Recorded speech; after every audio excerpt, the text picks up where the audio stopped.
2021년 11월 기출문제 풀이 드리겠습니다.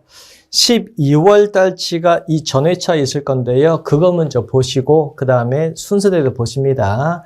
중복되는 부분은 설명을 생략하도록 하겠습니다.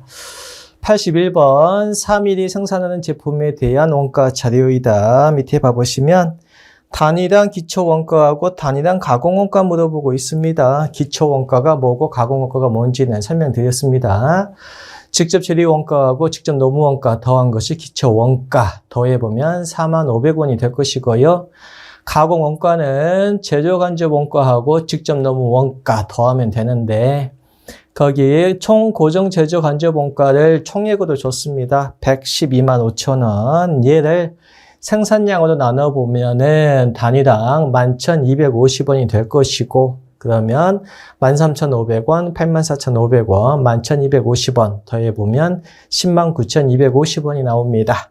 앞 설명에서 보셨으니까 충분히 풀 수가 있고요. 82번 문제도 자주 나오는 기출문제 중복되는 문제입니다. 봐보시면은 원가란 특정 목적을 달성하기 위해 소멸된 경제적 자원의 희생을 화폐 가치로 측정한 것으로 발생한 원가 중 기업의 수익 획득에 아직 사용되지 않은 부분은 가지고 있는 겁니다. 자산으로.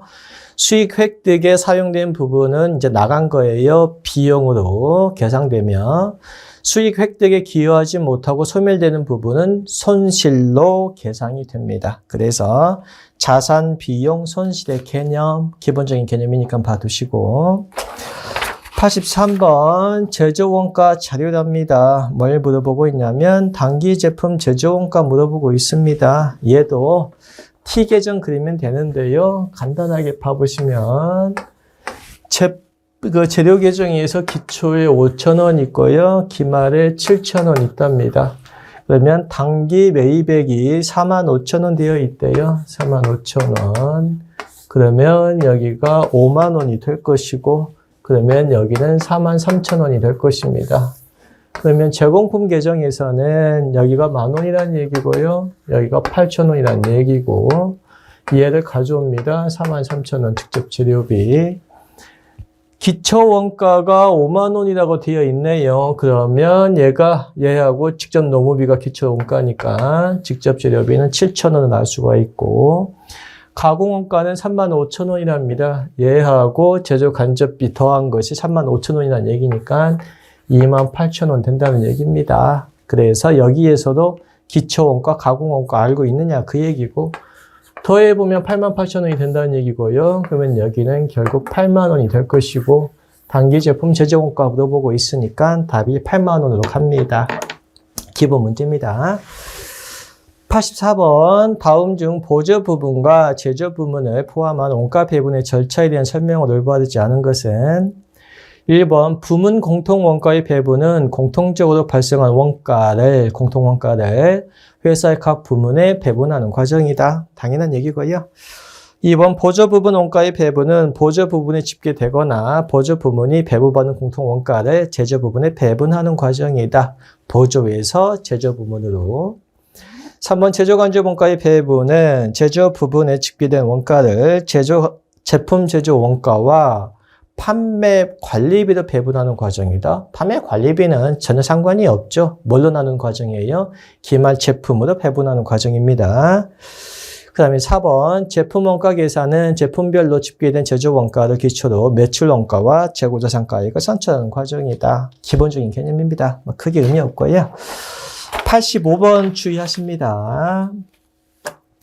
두 개의 제조 부문과 두 개의 보조 부문으로 이루어진 3일의 부문과 용역 수수에 관련된 자료는 다음과 같다. 보조 부문, 제조 부문 나와 있습니다.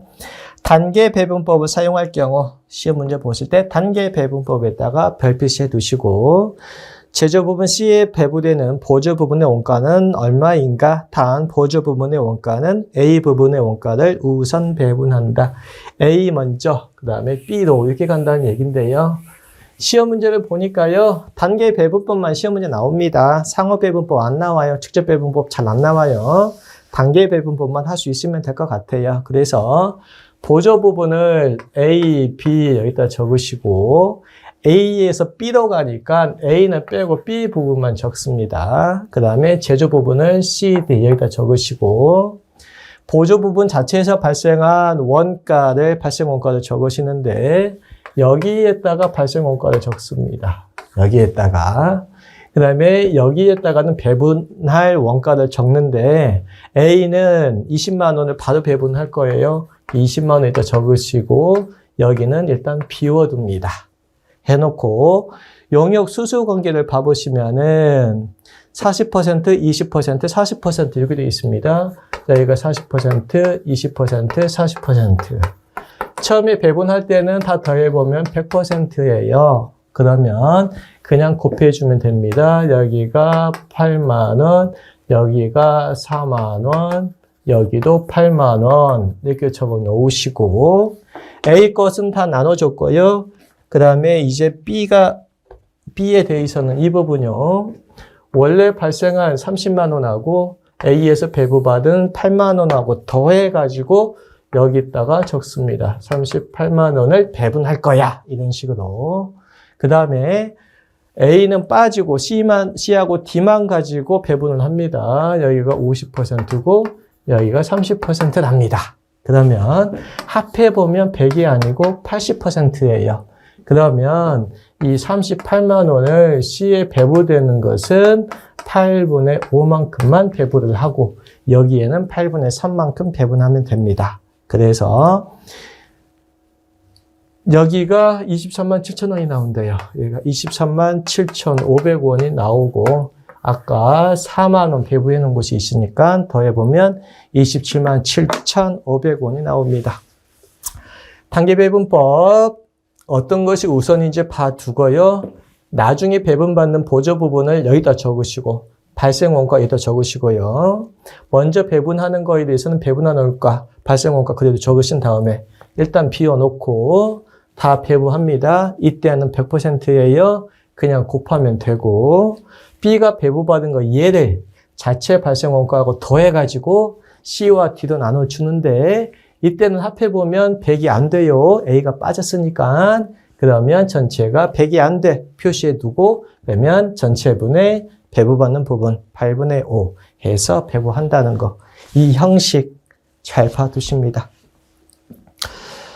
86번 다음 중 개별원가 계산에 관한 설명으로 가장 올바르지 않은 것은 1번 여러 종류의 제품을 주문에 의해 생산하거나 주문 받으시고요. 또는 동종의 제품을 일정 간격을 두고 비반복적으로 생산하는 업종에 적합한 원가 계산 제도이다. 보통 주문 받아가지고 큰 거 제작하는 겁니다. 2번 조선업, 기계 제작업 등과 같이 수요자의 주문에 기초하여 제품을 생산하는 업종에서 주로 사용된다. 그 특징 봐두시고요. 3번 각 제품의 원가 요소별 단위당 원가를 완성품 환산량에 기초하여 계산한다. 얘는 종합원가 계산입니다. 평균 개념. 답이 3번이고요. 4번 제조 과정에서 발생한 원가는 개별 제품별로 작성된 작업 원가표에 집계되므로 제공품 원가를 집계하는 것이 용이합니다. 작업 원가표. 그 용어 하나 봐두십니다. 거기다 집계한다 봐두십니다. 87번 3일은 직접 노동 시간을 기준으로 제조 간접 원가를 예정 배부하고 있으며 직접 노동 시간 동그라미 연간 제조 간접 원가는 200만 원, 연간 직접 노동 시간은 4만 시간으로 예상하고 있다. 여기까지 읽은 다음에 200만 원을 4만 시간으로 나누면 배부율이 50원이 되겠다. 시간당 적어 놓으시고요. 시험지에다 메모하십니다. 시간당 50원이다. 2001년 12월 중 작업 지시서 A와 B를 시작하여 A만 완성하였다면 제품 제조 원가 A가 제품 제조 원가죠. 완성됐으니까 제공품 원가 완성되지 않은 B는 제공품 원가를 구성을 할 겁니다.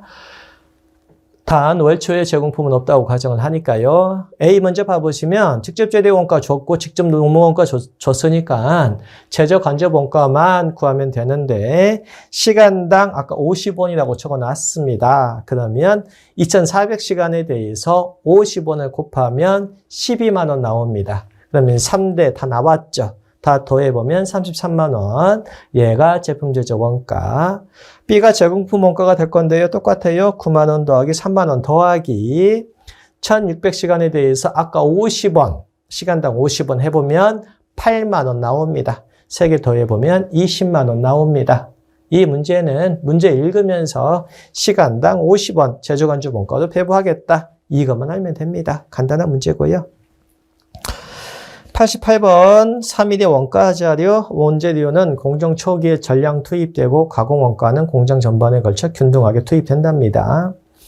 3일이 선입선출법을 적용하여 선입선출법 동그라미 계산한 가공 원가의 단기 완성품 환산량이 1800개일 때 기초 제공품의 완성도는 몇 %인가? 얘도 이전 문제하고 똑같은 문제인데요. 다시 한번 풀어봅니다. 선입선출법이야. 기초가 200개. 몇 %인지는 몰라. 그 다음에 완성품이 1600개니까 1400개로 구성이 되어 있을 것이고요. 기말에는 400개 줬네요. 70%. 근데 가공비만 생각하랍니다. 그러면 여기에서 1400개 그대로 오고요. 70% 진행됐으니까 280개 나올 것이고 결과값이 1800개랍니다. 그러면 400개, 280개 빼면 120개가 여기서 나와야 되겠죠. 그러면 단기에 60%가 진행이 되면은 120개가 되니까 전기에는 40% 진행됐겠네요. 그러면 답이 40%로 갑니다. 80개가 전기에, 단기에는 60%, 120개.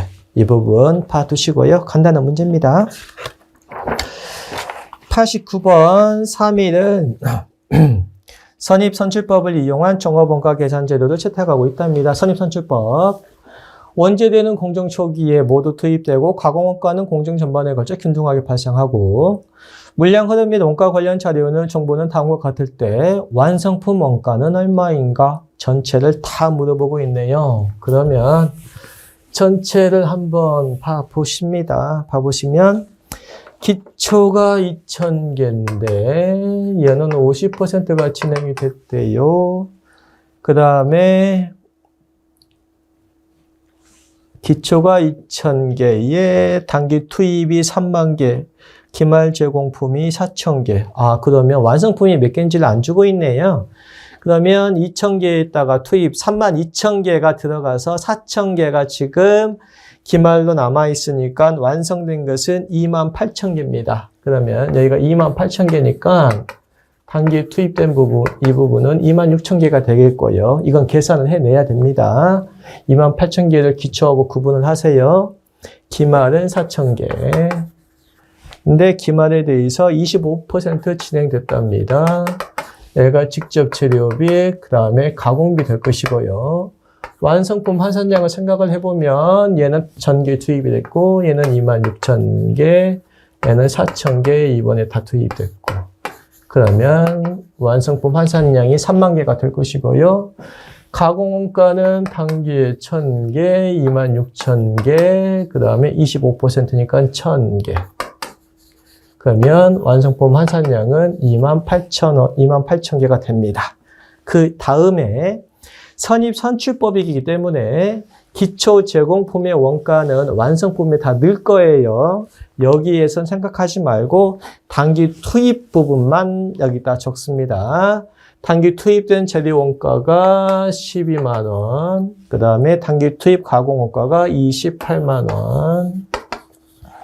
해보면 얘가 4원이 될 것이고요. 얘가 단위당 10원이 될 것입니다. 문제에서는 완성품 원가 물어보고 있으니까 주의점이 뭡니까? 선입선출법이니까 기초 제공품에 들어가 있는 것은 다 완성품 원가로 넣어줘야 돼요. 그러면 8,000원 더하기 10,000원이니까 18,000원은 무조건 완성품 원가에다 더해준다. 이 부분 주의하십니다. 그 다음에 26,000개에 대해서 단위당 4원. 27,000개네요. 27,000개에 대해서 단위당 10원 하면은 완성품 원가가 계산이 됩니다. 그러면 답이 392,200,000원으로 갑니다. 주의점 선입선출법이니까 완성품 환산량 단위당 원가를 구할 때 단기 투입된 부분만 적는다는 거, 기초 제공품 원가는 완성품 원가에 일괄적으로 합산시켜 준다는 거, 이 부분만 주의하십니다. 90번 다음은 3일의 원가 자료이다. 원재료는 공정 시작 시점에서 전량 투입되고 가공 원가는 공정 전반에 걸쳐 균등하게 발생한다. 해놓고 뭘 물어보고 있냐면 평균법과 선입선출법을 적용하여 종합원가 계산을 하는 경우 가공원가 완성품 환산량 차이는 얼마인가? 선입선출법과 평균법의 차이를 알고 있느냐? 이걸 물어보고 있는데요. 차이가 기초 제공품이 전기에 발생을 한 거고 단기에는 구분해서 전기 것으로 가는 것이 선입선출법. 평균법은 구분하지 마. 기초 제공품에 있는 것도 단기에 완성된 걸로 갈 거야. 이게 평균법이에요. 그러면 기초 제공품만큼 차이가 날 뿐입니다. 그러면 평균법이 더 클 거예요. 평균법이 더 큰데 얼마만큼? 기초 제공품의 완성품 환산량만큼 차이가 납니다. 그러면 기초 제공품 수량이 600개이고 80%가 진행됐기 때문에 전기에 480개가 이번에도 넘어온 거예요. 480개가 전기에 있다가 단기 기초로 넘어왔어요. 그만큼 차이가 납니다. 480개. 뭐가 더 커요? 평균법이 당연히 더 큽니다. 이 부분 다 계산하지 마시고 개념을 생각을 합니다. 차이는 어디에만 차이가 있다? 기초 제공품을 어떻게 볼 것이냐, 얘만 차이가 발생을 하니까 그 부분만 차이가 나고 평균법이 당연히 큽니다. 기초 제공품 있는 경우에는. 그러면 기초에 얼마나 있었냐만 생각을 합니다. 그러면 가공 원가니까 600개에 대해서 80%, 480개가 전기에 완성된 거야. 이만큼 차이 납니다. 답이 3번입니다. 그렇게 계산을 해야 다음에 푸시는, 다다음 시간에 보시는 문제를 풀이할 수가 있어요. 받으시고요. 91번. 다음 중 표준 제조간접 원가를 결정하기 위한 기준 조업도와 관련된 내용으로 가장 올바르지 않은 것은 1번 기준 조업도는 단순하고 이해하기 쉬워야 합니다. 당연한 얘기고요. 2번 기준 조업도는 물량 기준보다는 금액 기준으로 설정하는 것이 바람직하다. 아닙니다. 금액 기준으로 설정을 해버리면 물가 변동에 영향을 받게 돼요. 그렇기 때문에 물량 기준으로 설정을 해야 됩니다. 3번 기준 조업도와 제조 간접 원가의 발생 사이에는 인과관계가 존재해야 됩니다. 인과관계 가장 중요한 문제고요. 4번 사전에 설정된 제조 간접 원가 예산을 기준 조업도로 나누어 표준 배분율을 계산한다고 이전 시간에 보셨습니다. 고정 제조 간접 원가 가운데 부분 예산을 기준 조업도로 나눠서 표준 배분율을 구하고 있습니다. 맞습니다. 92번 3일의 직접 재료 원가에 대한 자료이다. 직접 재료 원가의 능률 차이는 얼마인가 되어 있는데요. 이 문제가 다른 문제에 비해서 살짝 복잡합니다. 그래서 천천히 한번 풀어봅니다. 봐보시면 제품 예산 생산량이 2,000개, 필요 없는 정보고요. 제품 실제 생산량이 2,500개, 킬로그램당 실제 재료 원가가 400원, 제품 한 개당 표준 투입 수량 4kg, 직접 재료 원가 킬로그램당 표준 가격 300원. 여기까지 읽어보면 제일 오른쪽을 우리가 정의할 수가 있어요. 2,500개를 실제 생산을 했는데 한 개 생산하는데 4kg 투입되는 게 원칙이고 그 다음에 하나당 300원씩 킬로그램당 300원 드는 것이 표준이랍니다. 제일 오른쪽을 이미 줬습니다. 그 다음에 제일 왼쪽 자료가 실제 2,500개를 생산을 했는데 지금 킬로그램당 실제 재료 원가 400원이라고 이 400원을 줬습니다. 모르는 것은 실제 한 개당 몇 킬로그램이 들어갔는지 얘는 지금 모르고 있어요. 그러면 가운데 부분을 구성을 하는 부분이 이 300원은 여기서 가져오면 됩니다. 여기 300원 표준이니까. 앞에서는 얘를 가져오면 됩니다. 2,500개 곱하기 X 이렇게. 이것만 가지고 어떻게 푸냐 했더니 정보를 하나 더 주고 있어요. 이 차이가, 가격 차이, 불리한 차이가 90만 원이 발생을 했답니다. 불리한 차이. 얘가 당연히 크겠죠? 400원, 300원이니까 100원만큼 차이가 나잖아요. 그러면 얘에서 얘를 빼보면 2,500개 곱하기 X 킬로그램이죠. 곱하기 400원에서 300원 빼니까 100원 해보면 90만 원만큼 차이가 난다 해가지고 X값을 구할 수가 있습니다. 그러면 X값이 얼마냐 해보면 3.6원이 나온답니다. 계산해보면 얘가 3.6원 이렇게 되는데 뭘 물어봤어요? 능률 차이는 얼마인가? 그러면 여기가 지금 3.6원에 주어졌잖아요. 그러면 가운데를 계산을 해보면 270만 원이 나온답니다. 계산해봅니다. 네, 270만 원. 메모해 놓은 것이 맞네요. 270만 원. 얘는요, 300만 원이 눈에 보이네요. 만 원, 그러니까 차이가 이 부분. 30만 원 차이가 날 텐데 실제가 표준보다 적은데 원가야 유리한 차이다. 30만 원 유리한 차이다. 봐두십니다. 자료를 보고 어디 구석에 들어갈 자료인지만 알면 풀 수가 있습니다. 이 부분, 이 차이 부분, 이 부분만 조금 조심을 합니다. 93번 3일의 직접 노무 원가에 관한 자료이다. 3일의 제품 단위랑 실제 직접 노무 시간은 얼마인가? 가운데 있는 앞에 곱해지는 부분 이게 뭐냐 지금 그거 물어보고 있습니다. 얘나 별반 차이 없는 문제인데요. 또 궁금해할 수가 있으니까 풀어보면 실제 생산량이 5,000개 실제 직접 노무 원가 발생액이 2,100만 원이 발생을 했답니다. 제일 왼쪽에. 제품 단위랑 표준 직접 노무 시간이 5시간이라고 줬대요. 가격 차이가 300만 원 유리하답니다. 하나씩 줬네. 유리하답니다. 얘가 더 적다는 얘기네. 그러면 여기가 2,400만 원이라는 얘기고 그 다음에 능률 차이가 480만 원이 불리하답니다.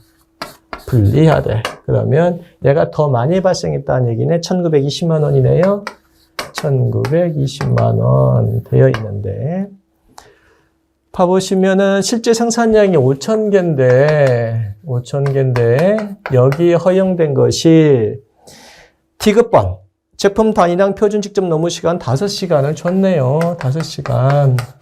그러면 이 부분이 나온다는 얘기입니다. 그러면 1920만 원에서 5,000개 나누고 5시간 해보면 이 부분이 768원이 나오네요. 그러면 얘를 끌고 오죠. 768원 나눕니다. 해보면 31,250시간 얘 물어보고 있습니다. 31,250시간. 그런데 제품 단위당으로 물어봤어요. 그러면 5,000개로 나눠. 그러면 6.25시간이 됩니다. 이 부분. 처음에 문제를 보면 당황할 수 있지만 그 숫자가 의미하는 것이 뭔지 하나씩 넣어보면 자동으로 풀립니다. 봐두시고요. 94번 변동재조건조원가와 관련한 자료가 다음과 같을 때 변동재조건조원가 능률 차이는 얼마인가? 능률 차이는 이 부분이 능률 차이입니다. 그러면 박스 안에서 실제 발생액 315만 원이 제일 왼쪽이고요. 실제 작업시간 기준 변동재조간접원가 이해산 345만 2천 원이 가운데로 온다는 얘기고요. 실제 생산량이 허용된 변동재조간접원가 이해산 허용된 이 표현이니까 제일 끝으로 간다는 얘기입니다. 그러면 345만 2천 원하고 312만 4,500원의 차이 그만큼이 능률 차이인데 가운데 부분이 더 커요. 원가가 더 많이 발생했어. 그러니까 불리한 차이가 됩니다. 32만 7,500원. 답이 3번으로 갑니다. 주의할 부분. 실제 생산량이 허용된 이 부분이 제일 오른쪽으로 간다는 거. 그것만 하나 생각하시면 됩니다. 95번 다음 중 표준원가 계산에서 원가 차이의 처리 방법인 매출원가 조정법에 관한 설명으로 가장 옳은 것은 원가 차이를 배분하지 않고 매출 원가에다가 일괄적으로 조정을 하겠대요. 봐보시면 1번 매출 원가 조정법에서는 제공품과 제품 계정은 모두 표준 원가로 기록을 하죠. 표준 원가로 기록되어 있는데 차이 부분을 원가 차이, 매출 원가에서만 조정을 해. 그러면 걔는 그대로 있다는 얘기야. 표준 원가로 기록이 됩니다. 1번 유리한 원가 차이는 매출 원가에 가산하며 틀린 것 같죠?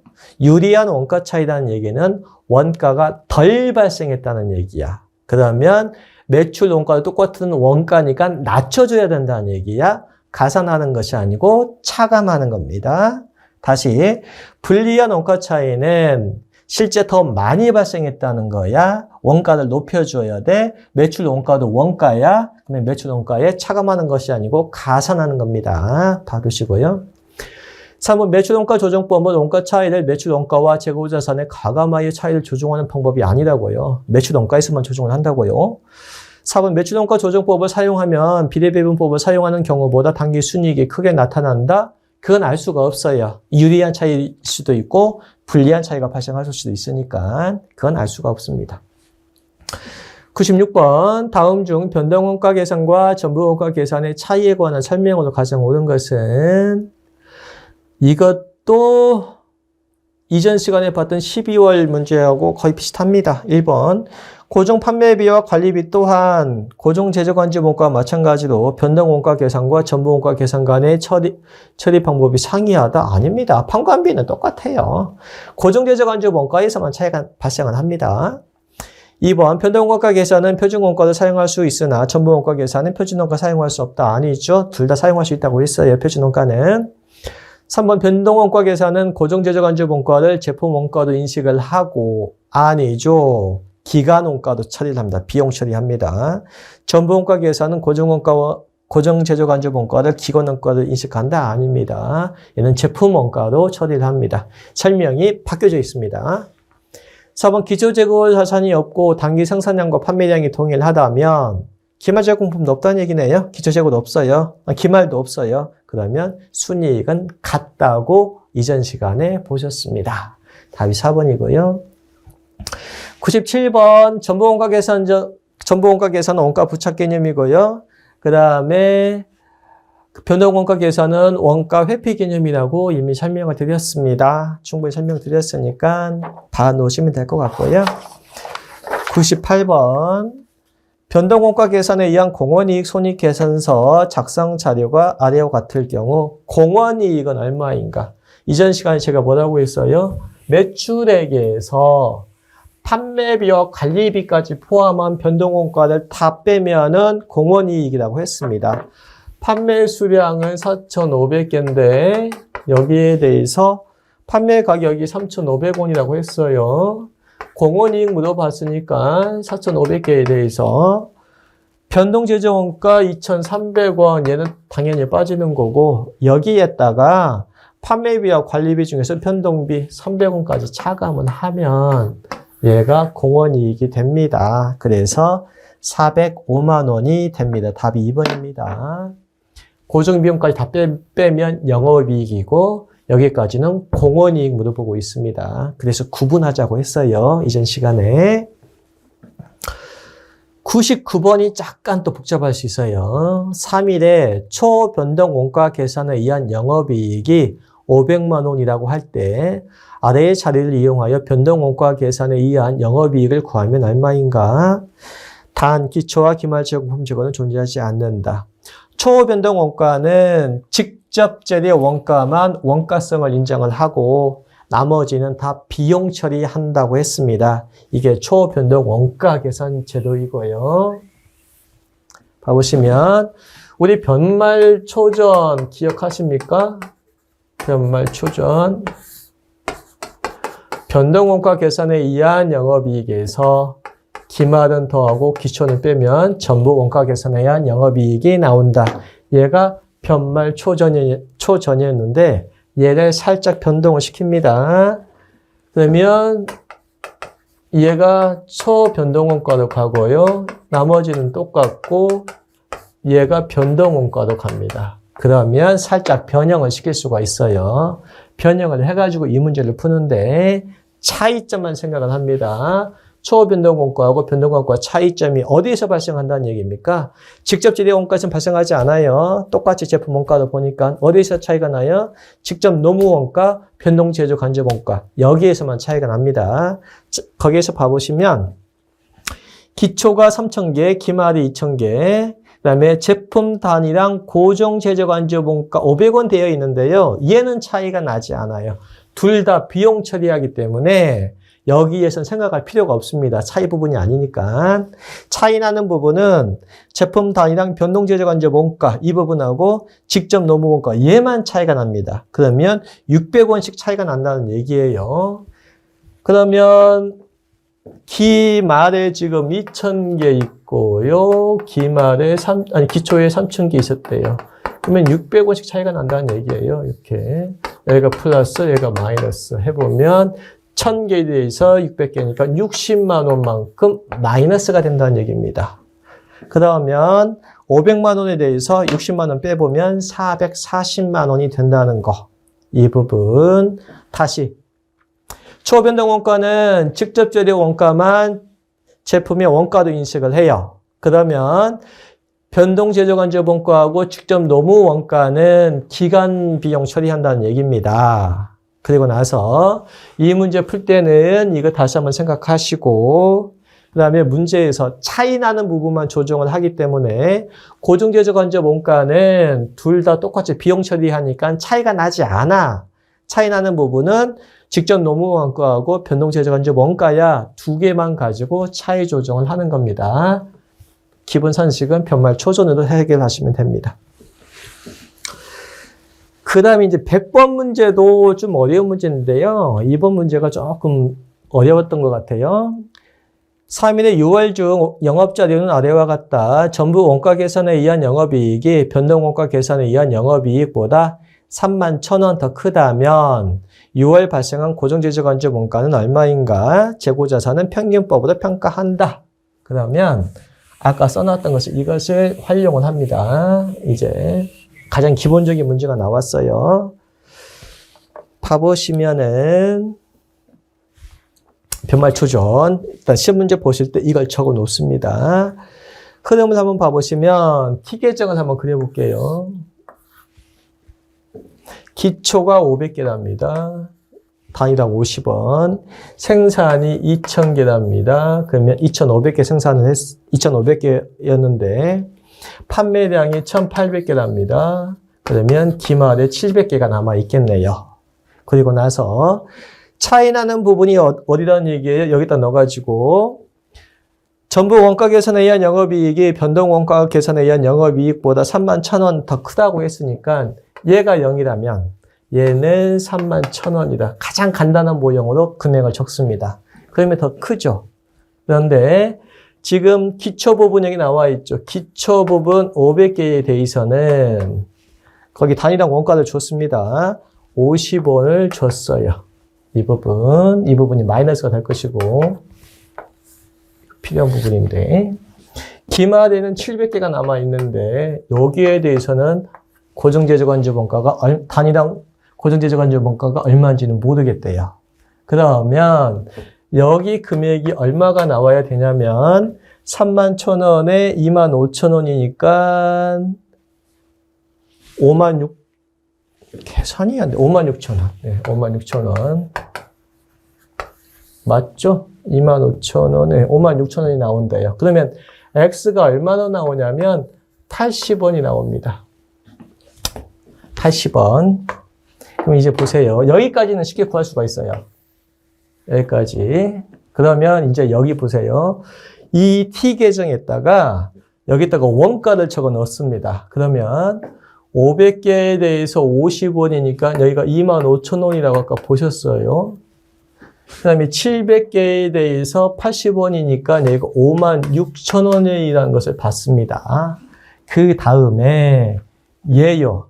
평균법이기 때문에 이 1,800개에 대해서 똑같이 80원의 고정 제조간접 원가가 포함되어 있어요. 그러면 여기다가 80원을 곱해보면 그러면 14만 4천 원이 됩니다. 이 파란 부분은 지금 원가예요. 그러면 더해보면 20만 원이 나옵니다. 여기도 20만 원이잖아. 차변도. 그러면 20만 원에서 2만 5천 원 빼면 17만 5천 원. 얘를 지금 물어보고 있습니다. 뭘 물어봤냐면 6월 발생한 고정지가지역 간접 원가는 얼마인가? 기초에 2만 5천 원 있었고 이번에 발생한 건 17만 5천 원이다. 제가 이 문제를 보고 어떻게 설명하는 것이 가장 이해가 쉬울까 했더니 이 T계정 그리는 거예요. 일반적으로 보실 때 이 80원 구하는 것은 크게 무리가 없어 보여요. 그런데 평균법 이 얘기가 나오는 거 헷갈려. 그러면 이 파란색 부분, 이 원가를 다시 적어보세요. 그러면 자동으로 나옵니다. 2,500개에 대해서 평균법으로 80원이니까 그냥 2,500개에서 80원이니까 그냥 20만 원 이렇게 계산해도 되네요. 20만 원에서 기초 빼니까 17만 5천 원이 이번에 발생한 거다. 봐두십니다. 이 문제가 다음에서 보시는 기출문제 또 한 번 나옵니다. 이 문제 좀 어려운 문제니까 한번 봐두십니다. 101번 3일은 활동기준 계산제도, 활동기준 원가 계산 ABC를 사용하며 작업 활동별 예산 자료와 생산 관련 자료는 다음과 같다. 해서 박스 두 개 나와 있고요. 3일이 생산하는 제품 중 보급형 제품의 단위당 제조 원가는 얼마인가? 복잡해 보이지만 간단한 문제입니다. 위에 박스 제목 봐보세요. 작업 활동별 예산 자료 제조 간접 원가. 위에 있는 박스에서 제조 간접 원가를 구할 수가 있구나 알 수가 있고요. 밑에 있는 박스에서 봐보시면은 생산 관련 자료 봐보시면 보급형 봐보시면은 제 밑에 직접 재료 원가, 직접 노무 원가 줬어요. 그러면 제조 간접 원가만 구하면 되는데 제조 간접 원가는 위에 거 보고 구하라는 얘기입니다. 그 얘기고요. 그러면 다시 위 표에서 봐보시면은 배부 기준당 예정 원가를 300원, 15원, 20원, 150원 해가지고 다 주고 있어요. 계산할 필요가 없어. 그러면 여기에다가 이 단위당 원가에다가 밑에 있는 박스를 보면서 옆에다가 적습니다. 시험지. 그러면 300원에다가는 생산 수량을 곱하면 돼요. 5,000개 곱하기 300원 이런 식으로. 그 다음에 15원에 대해서는 부품의 수.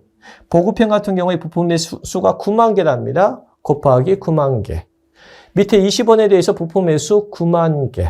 밑에 150원에 대해서는 직접 작업 시간 6,000시간이랍니다. 그러면 150원에 대해서 6,000시간. 해놓고 막 계산기 두들겨 다 더해보면 555만 원이 나옵니다. 그러면 이게 무슨 얘기야? 제조 간접 원가가 555만 원이라는 얘기야. 그러면 보급형 아까 직접 재료 원가, 직접 노무 원가 더해보면 1,500만 원이 되고 금방 봤던 제조 간접 원가 555만 원을 더해보면 2,055만 원이 나와. 근데 단위당 제조 원가 물어봤잖아. 그러면 생산 수량이 몇 개였어? 5,000개였어. 그러면 나눠보면 4,110원이 나옵니다. 문제가 크니까 복잡해 보이지만 계산 절차는 간단해요. 이해만 하고 있으면. 그래서 쉽게 풀이가 가능하고요. 102번 다음 중 CVP 분석에 관한 설명으로 가장 올바르지 않은 것은 1번 장기적인 의사결정 방법이다? 아닙니다. 선형, 그 다음에 고정비용, 변동비용을 확연히 구분할 수 있기 때문에 단기 의사결정입니다. 틀렸고요. 복수의 제품을 생산할 경우 매출 배합은 항상 일정하다고 가정을 한다. 그래야 원가 가정인 선형을 유지하는 게 가능합니다. 매출 배합이 일정하다. 3번 모든 원가는 변동원가와 고정원가를 구분할 수 있다고 가정한다. 단기 의사결정입니다.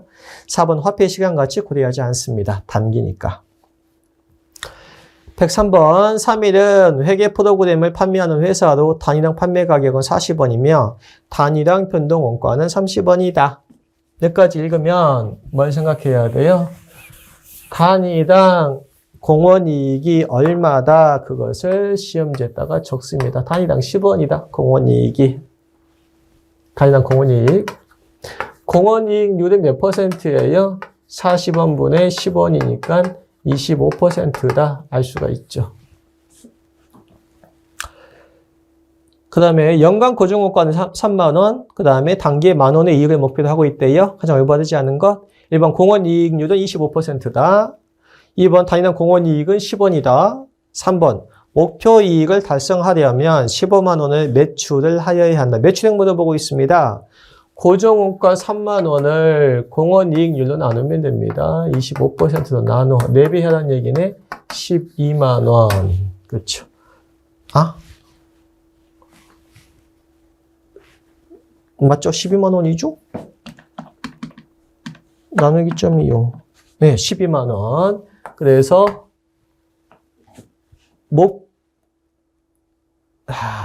3번 지금 목표이익 물어보고 있죠. 얘는 지금 뭐 계산했어요? 손익분기점에서의 매출액을 의미하는 거고 걔가 지금 4번이네요. 그러면 얘를 나누기 지금 가격이 얼마야 지금? 가격이 40원이니까 얘도 나누면 40원으로 나누면 그러면은 3,000단위. 그렇지. 4번 먼저 풀게요. 그러면 3,000단위. 이 3,000단위는 또 어떻게 구할 수가 있어요? 이 3만 원을 단위당 공원이익 10원으로 나누면 되잖아. 판매 수량이니까 3,000개 이렇게 나눠도 되고 마찬가지입니다. 그 다음에 3번은 어떻게 풀어요? 어차피 똑같은 문제인데 분자에다가 목표이익을 더해주면 돼. 10,000원 이런 식으로. 그러면 4만 원의 4배니까 16만 원. 그러면 목표이익을 달성하려면 15만 원의 매출액을 달성해야 된다? 아니고 16만 원입니다. 다시 이 산식이 지금 손익분기점에서 매출액이에요. 목표이익이 나오면 분자에다가 그냥 더해주면 돼요. 그러면 그 목표이익을 달성하는 매출액이 나옵니다. 여기에서는 4만 원의 4배니까 16만 원. 답이 3번입니다. 너무 간단한 문제라서 헷갈렸네요. 104번 대화를 하고 있답니다. CVP 분석과 관련하여 들어갈 용어가 뭐냐? 사장님이 올해 우리 회사 매출액은 손익분기점 매출액을 얼마나 초과하나? 10억만큼 초과합니다. 이것을 안전한계라고 합니다. 안전한계 정의에 대해서 물어보고 있고요. 그 밑에 이사 안전한계는 손실을 발생시키지 않으면서 허용할 수 있는 매출액의 최대 감소액을 의미하며 현재 매출액이 손익분기점 매출액을 얼마나 초과하고 있느냐 지금 그 얘기입니다. 기업의 안정성을 측정하는 지표로 많이 사용됩니다. 안전한계. 105번 제조업을 영위하는 3일의 재무자료를 분석할 경우 변동원가 3만 원, 고정원가 500만 원일 때 손익분기점 매출 수량이 500단위이다. 똑같은 거 또 물어보고 있네요. 그러면 분자로 올라가는 것이 고정원가 500원이고 단위당 공원이익으로 나누면 그때 당시에 수량이 나와. 그러면 500단위래. 그러면 여기가 지금 얼마라는 얘기예요? 만원. 500만 원, 100만 원이면 500단위. 그렇죠. 단위당 공원이익이 10,000원이라는 얘기입니다. 뭘 물어봤어요? 판매 가격 물어봤어. 그러면 변동원가 3만 원 더하기 10,000원 하면 4만 원. 4만 원에서 변동원가 3만 원 빼면 변동원가 10,000원. 답은 4만 원입니다. 106번도 중복 문제입니다. 올바르지 않은 거 되어 있는데요. 앞에서 보셨던 거 중복돼요. 1번만 보십니다. 책임 회계 제도가 그 기능을 효율적으로 수행하기 위해서는 각 책임 중심점의 경영자가 권한을 위임받은 원가 항목들에 대해서 통제권을 행사할 수 있어야 한다 되어 있는데요. 없어야 한다 했기 때문에 틀립니다. 통제권을 행사할 수 있어야 그 사람한테 책임을 물을 수 있다고 했습니다. 나머지는 똑같습니다. 107번 다음 중 고정원가와 변동원가, 고정예산과 변동예산의 차이에 관한 설명으로 가장 옳은 것은 1, 2, 4번을 읽어볼 필요가 없고요. 3번만 보시면 됩니다. 고정예산과 변동예산의 정의가 뭐냐 그 얘기예요. 고정예산은 특정 조업도 수준에 대하여 편성한 예산이고 조업도가 고정돼 있어요. 고정예산. 변동예산은 관련 범위 내의 여러 조업도 수준에 대하여 편성한 예산이다. 뭐가 변동돼? 조업도가 변동돼. 그것이 변동예산. 답이 3번입니다. 잘 알고 계실 거고. 108번 3일에 2001년 고정예산 대비 실적 자료는 다음과 같다. 동자료를 토대로 당초 예상보다 영업이익의 차이가 나는 원인을 매출 가격 차이, 변동원가 차이, 고정원가 차이 이외에 중요한 차이 항목인 매출 조업도 차이를 추가하여 경영진에게 의미 있게 요약 보고하고자 한다. 매출 가격 차이와 매출 조업도 차이의 금액은 얼마인가? 가장 기본적인 차이 분석입니다. 그러면 실제가 있을 것이고 예산이 있을 겁니다. 그러면 실제가 500개고요. 그 다음에 예산이 300개예요. 근데 가격 차이를 구할 때는 실제를 가져와야 되죠. 500개를 똑같이 팔았는데 이렇게 가야 되니까 실량, 그 다음에 실제 판매 가격 여기 나오겠죠. 실제 판매 가격이 20원, 여기가 예산상의 판매 가격 나올 겁니다. 22원. 매출 가격 차이를 구할 때는요, 기본서 내용이 살짝 바뀌었어요. 그전하고. 그래서 이 부분 약간 조심하시는데요. 그냥 판매 가격을 가져옵니다. 실제 판매 수량에 대해서 가격 차이만 뽑아내면 되니까 실제 판매 가격, 예산 판매 가격의 차이가 얼마 발생하냐면 1,000원인데요. 얘가 더 적습니다. 지금 얘가 계산해보면 10,000원이고 얘 계산해보면 11,000원이야. 근데 얘는 지금 매출이야. 실제가 표준보다 적은데 매출이 적어. 그러면 불리한 차이야. 이 부분 조심하십니다.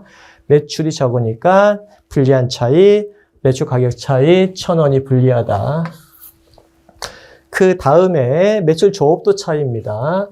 500개 팔았냐, 300개 팔았냐의 차이예요. 매출 조업도니까 몇 개 팔았냐의 차이인데 여기에 곱해지는 얘가 뭐다?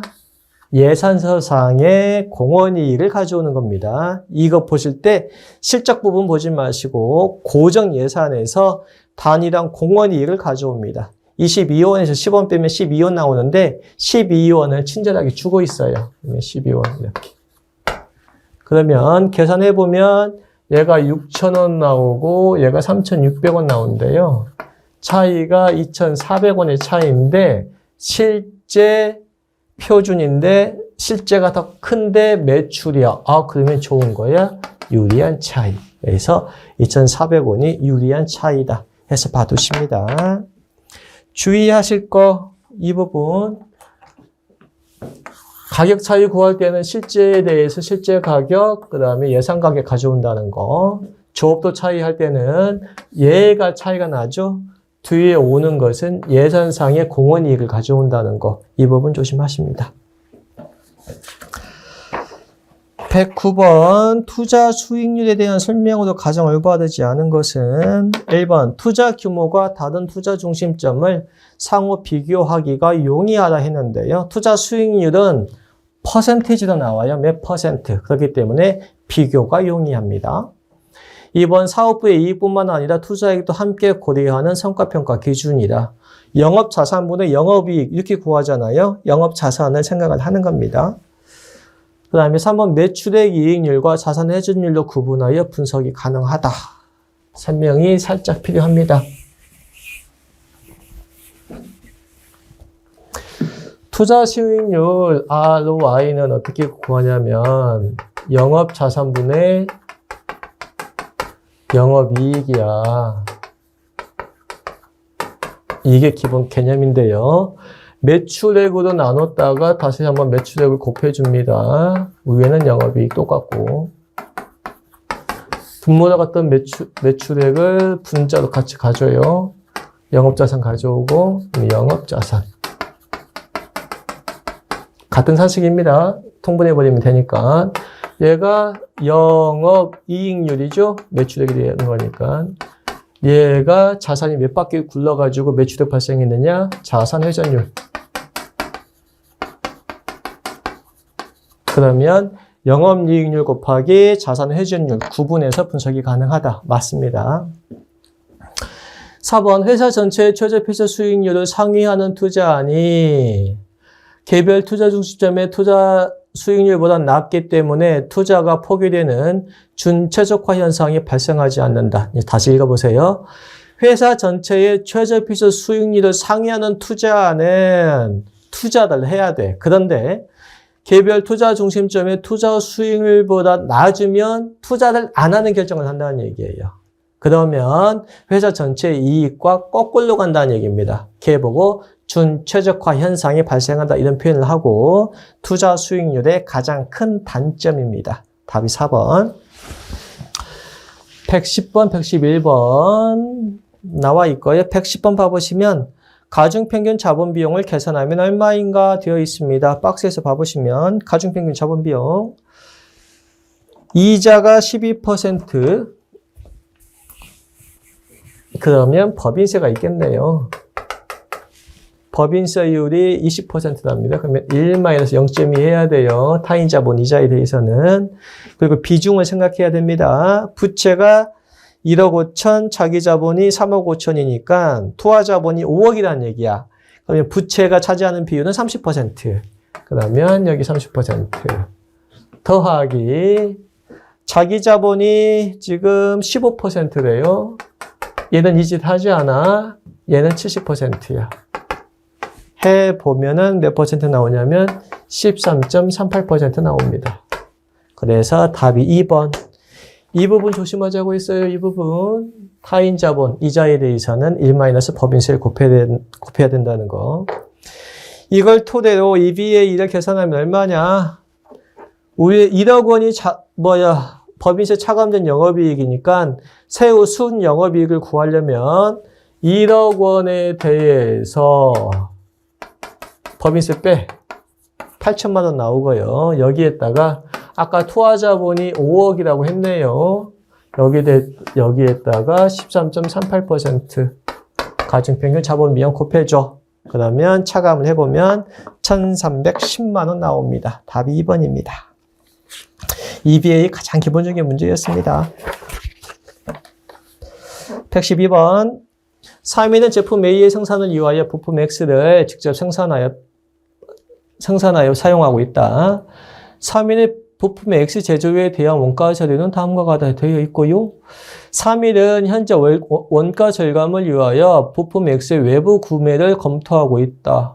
부품을 외부에서 구입하더라도 고정제조관주본가는 계속해서 발생할 것이다. 고정제조관주본가는 회피 불가능하다. 그 얘기죠.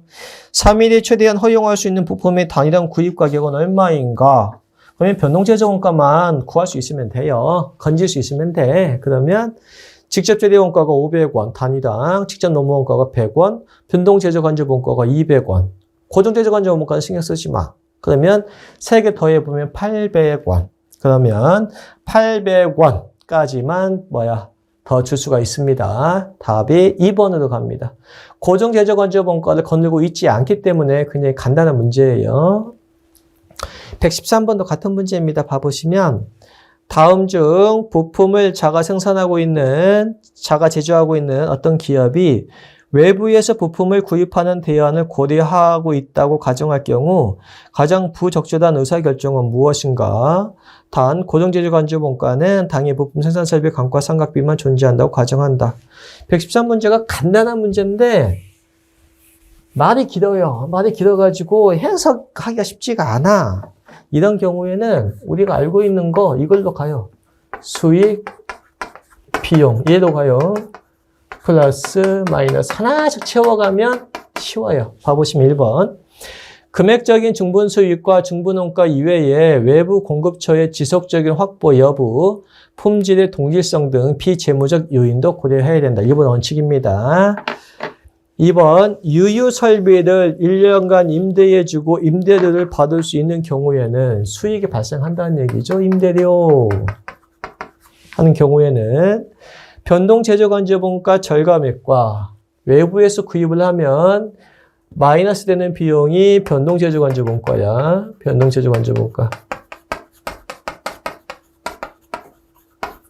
근데 비용은 외부 구입 가격이 있을 거예요. 외부 구입 가격만큼 줘야 되니까. 이렇게. 그러면 변동제조간접원가 절감액과 임대료 수입의 합계액에서 얘하고 얘의 합계액에서 얘가 플러스, 전체적으로 얘가 마이너스, 얘가 플러스니까 이 두 개 합계액에서 외부 부품 구입 대금을 차감한 금액이 0보다 큰 경우 외부 구입 대안을 선택한다. 얘 제목이 외부에서 구입시야. 얘가 0보다 크면 외부에서 구입한다. 맞죠? 3번 유유 설비에 다른 용도가 없는 경우에는 그러면 얘가 빠진다는 거야. 그럼 이 두 개만 가지고 판단한다는 얘기예요. 변동제조간접원가 절감액에서 외부 부품 구입 대금을 차감한 금액이 0보다 큰 경우 외부 구입 대안을 선택한다. 맞죠? 4번 유유 설비를 다른 제품의 생산에 이용할 수 있는 경우에는 뭐가 있다는 거야? 이게 임대료인지는 모르겠지만 뭔가는 있다는 얘기야, 지금. 그러면 변동제조원가 절감액에서 외부 부품 구입 대금을 차감한 금액이 0보다 작은 경우 외부 구입 대안을 선택한다. 이거 아니죠. 얘도 생각을 해야 되지, 지금. 다른 제품의 생산에 이용할 수가 있기 때문에. 그래서 얘도 좀 생각을 해야 되고요.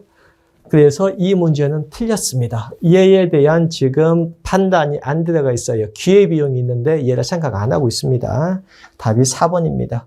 문제가 헷갈리니까 차근차근 얘를 가지고 생각하시면 될 것 같습니다. 114번. 3일은 여러 사업부를 운영하고 있는 기업이며 단기 순이익은 100만 원이다.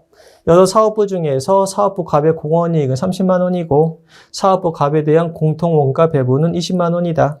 공통원가 배분액 중 10만 원은 사업부 갑을 폐지하더라도 계속하여 발생하는 것이다. 만약 회사가 사업부 갑을 폐지한다면 단기 순이익은 얼마나 변하겠는가 되어 있습니다. 제목만 바꿔. 어떻게? 폐지 시. 폐지하게 되면 수익이 줄어듭니다. 얼마만큼? 공원이익만큼. 30만 원이 줄어들 것이고 이것만 있는 줄 알았더니 공통원가 배분액 중 7만 원은 계속 발생을 한대요. 20만 원 중에서 7만 원은 계속 발생을 하기 때문에 13만 원은 발생하지 않는다는 얘기입니다. 그러면 얘가 마이너스, 얘가 플러스. 그러면 17만 원이 마이너스야. 폐지하면 17만 원만큼 감소를 합니다. 현재 100만 원이니까 17만 원 빼보면 83만 원. 답이 3번으로 갑니다. 헷갈릴 수 있어요. 차근차근 계산을 합니다.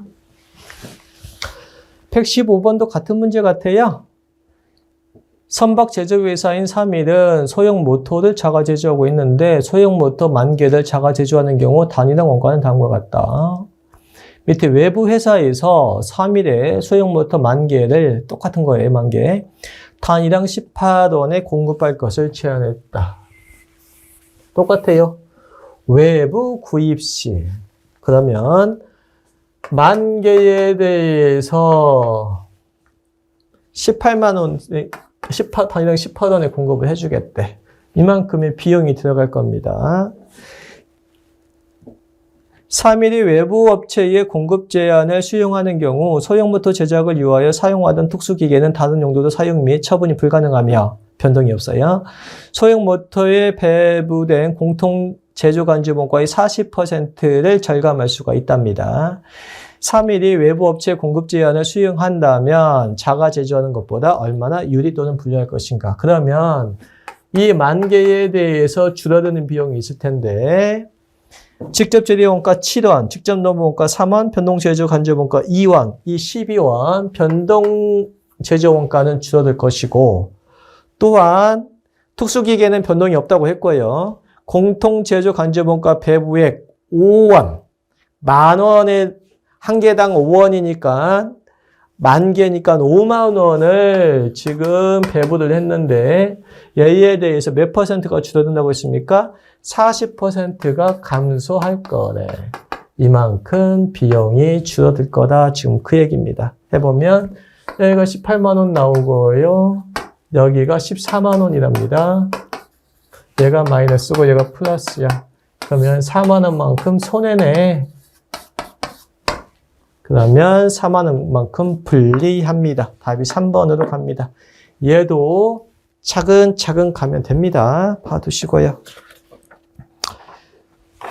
116번 자본 예산에 대한 설명으로 가장 올바르지 않은 것은 1번 자본 예산이란 고정자산에 대한 효율적인 투자 수행을 위해 투자안의 타당성을 평가하고 투자안의 현금 흐름이나 이익에 미치는 영향을 평가하는 기법이다. 자본 예산 장기 투자 의사결정 모델입니다. 2번 현금 흐름 추정의 기본 원칙으로는 증분 기준 맞죠? 세후 기준 맞아요. 감가상각 비율 감세 효과 고려해야 되고요. 이자 비용 미고려 등이 있다. 이 부분 이자 비용은 생각하지 않습니다. 왜요? 할인율에 반영을 할 겁니다. 할인율에 반영을 하기 때문에 이자 비용 나가는 것은 현금의 유출로 생각하지 않습니다. 굉장히 중요하죠. 이자 비용 나가는 것은 분명히 현금이 나가는 거지만 이자율에서 반영할 거야. 그렇기 때문에 현금 유출로 생각하지 않습니다. 이자 비용 미고려 굉장히 중요한 부분 봐두시고요. 3번 자본예산 모형에는 화폐의 시간 가치를 고려하는 할인 모형과 화폐의 시간 가치를 고려하지 않는 비할인 모형이 있죠. 4번은 거꾸로 얘기하고 있습니다. 할인 모형에는 수년제 가치법, 내부 수익률법이 있고 회수기간법과 회계적 이익률은 비할인 모형입니다. 바뀌어져 있습니다. 답이 4번. 117번 3일의 경영진은 새로운 투자안을 검토 중이며 경영진이 분석한 이 투자안의 NPV, 수년제 가치는 0보다 큰 값이 산출되었답니다.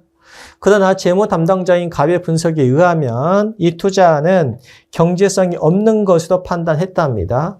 갑의 분석이 옳다고 했을 때 이 기업의 경영진은 경제성 분석 과정에서 어떤 오류를 범하였는가? 경영진이 잘못했대요.